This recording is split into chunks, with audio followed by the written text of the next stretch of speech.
Greetings, beautiful ones. Welcome back. All right. Today I've got something really good for you. And what this is going to do is it's going to help propel you into the new year. Now, 2024, here we sit, right? And we're in December, so it's winding up, right? But in the process of 2024 winding up, you should really be thinking about how can I manifest my best year ever intentionally, right? So I want to share a few things with you about how to do that. Let me just stop before I go any further and thank our sponsor, the Woo Woo Girl Collection. I am burning their most popular candle, the Peace and Prosperity Candle. I love this candle because I want nothing but peace with all of my prosperity. Bring me all the money and give me peace with it. You can get your own Peace and Prosperity candle at the Woo Woo Girl Collection. I will leave the link below. Go over there and check them out. They have some great candles and great products, period. For those of you who are new here, my name is Fran.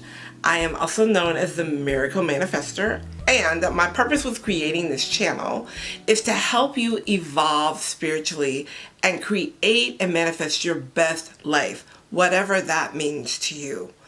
So I want to talk to you about a few things. I want to talk to you about self-identity, and I want to talk to you about intentions. We're going to start there. When you are creating, not wanting to create, but creating, because we always are, you have to understand that everything is already taking place as you're living it, right? So we're not waiting on something to happen. We're not waiting on God to do something for us. It's already happening in our life. We're living our spoken word, we're living our past intentions, and we're living the identity that we have created for ourselves, whether that identity is good or bad. And let's talk about self-identity, right? Because changing your identity is so important in creating and leveling up your life. A lot of times in life, what happens with us is that we become what people have told us that we should be, or we begin to become and absorb the words that people have said to us, right?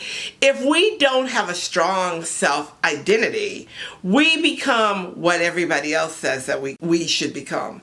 But not only do we become what everybody else says we should become, we also become who we have been this whole time, right? Without thinking. So let me explain that just a little bit. A lot of times we have a self-perception of who we are.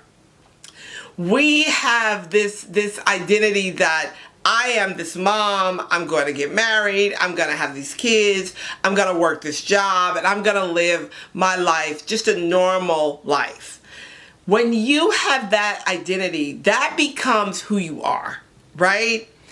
In order to change and up level in life, if you choose to, right? When you choose to, not if you choose to, because of course there comes a time in everybody's life when they choose to up level a little bit, right? You start to look around you, you start to see everybody else kind of living a different existence than you are, and you want some of that, right? Because you know that you deserve it, but you just don't know how to get it.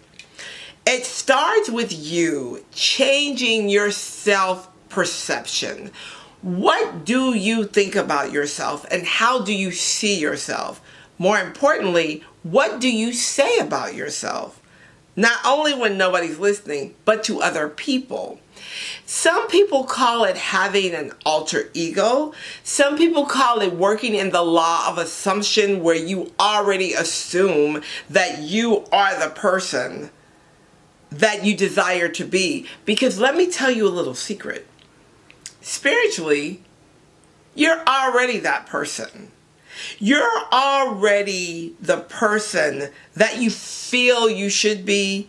You're just not acting in that identity. And when you back off of your true being, your true authentic being of being connected to your higher power, and understanding that that higher power runs through you, giving you instructions, inspired action, and helping you create the very life you choose to live, you become different. You feel different. Sometimes you even look different, right? Have you ever decided today is the day that I'm going to be really, truly honest with myself, and I am going to live in my truth, which is your true identity, right? And then people say to you, wow, you look great today.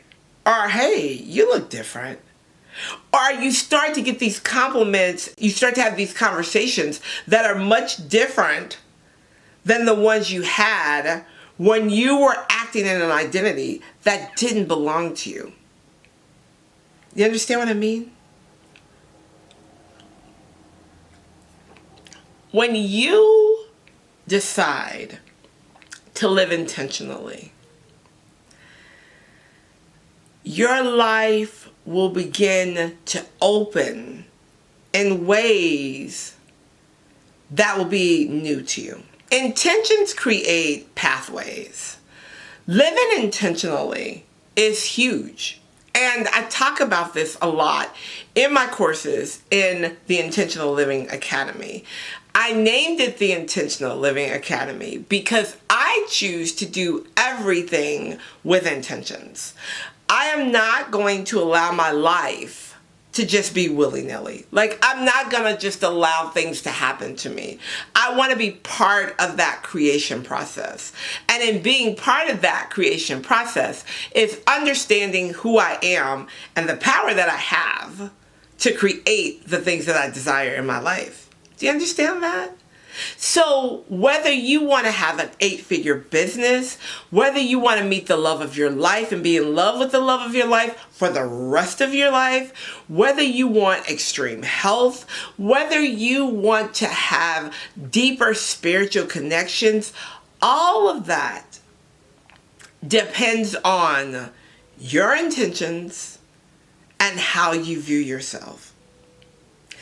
If you view yourself as someone who is not connected to the higher power, if you view yourself as someone who is not worth loving, all of that is emanating into the universe and it's becoming your life.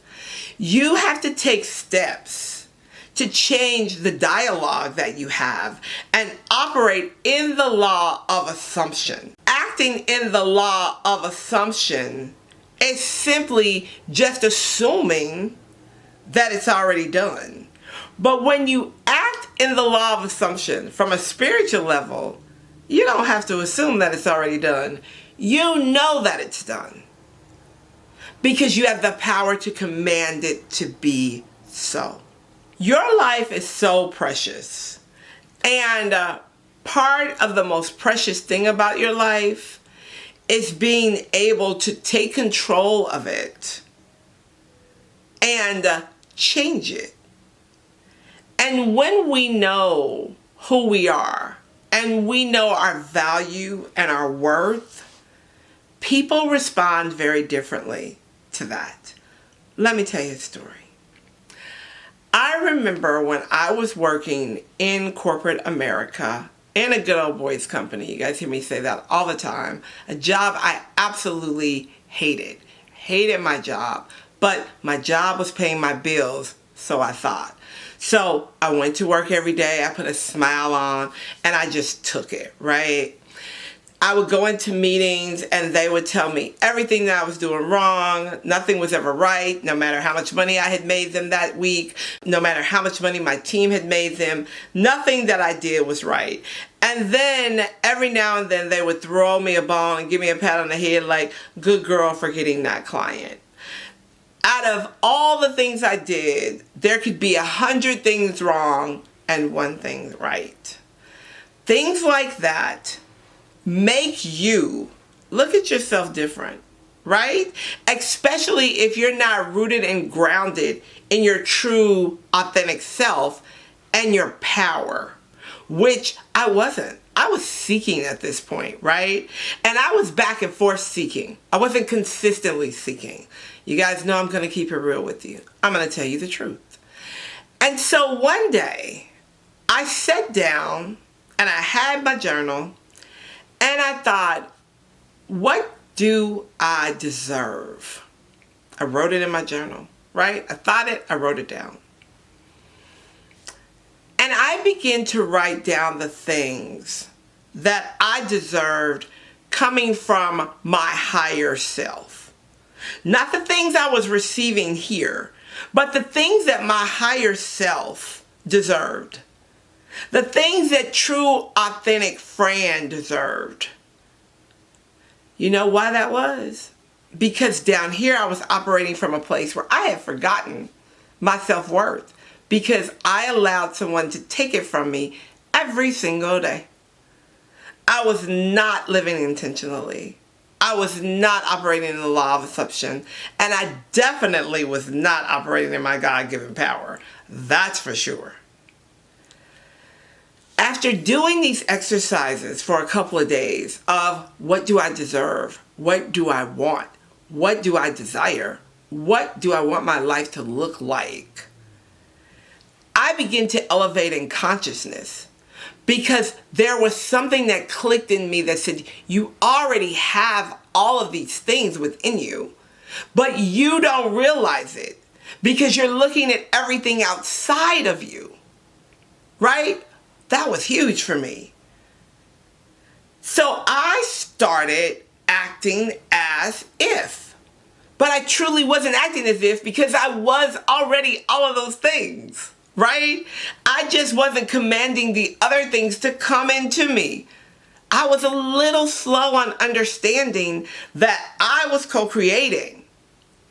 Right? That's why you study. And that's why you become consistent in sitting close to the things you want to know. You get close to it. Once I realized that all of this could change and I could have a much different life than what I was living, and that this job was not my source of abundance, and that God had given me this dynamic power and this ability to live completely, intentionally, authentically, baby, it was no stopping your girl. TT was on. I'm telling you this to say, it doesn't matter where you are right now. It doesn't matter what has happened back there. That doesn't matter. All of that is over and it's done. But what does matter is that right now, right at this very moment, after you stop watching this video, you have the ability to take control and manifest your best year ever. 2025 is your best year ever. Not 2025 is going to be my best year. 2025 is your best year. And you have the ability to make it better and better and better. All right, y'all. Drop me some comments and let me know what you think about this video. I will talk to you really, really soon. Bye for now.